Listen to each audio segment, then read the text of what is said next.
Hello, North Myrtle Beach. Welcome to your 2020-24 March market update.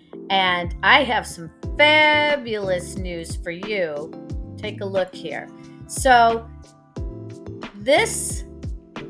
I'm a month, I took a 2-week vacation, just want to let everybody know.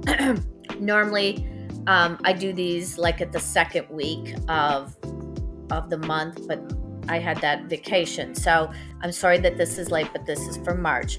But look at, man, we are doing so well. 582, 120. Oh, I'm sorry, not median. Average price is 738, 150.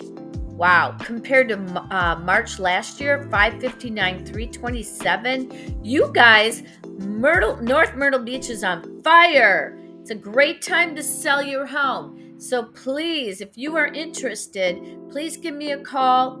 I can let you know what your home's worth by coming up to view it in person with you.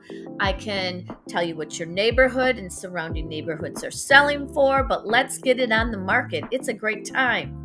All right, and days on market are down from last year, 147 to 116. That's good. Look at the price per square foot, 247 compared to 231 last March. Average days on market, 124 are down from 152. 65 pending sales compared to 47, and 32. We're down here on the closed sales, but that's okay. Look at that price. Oh my gosh. Actually, all this year we are totally up from last year in North Myrtle Beach. So with that being said, please give me a call at 843-222-7800. I'm Vicki Harvey with Vicki Sells Grand Strand and Realty One Group Dockside. Take care. Look forward to hearing from you.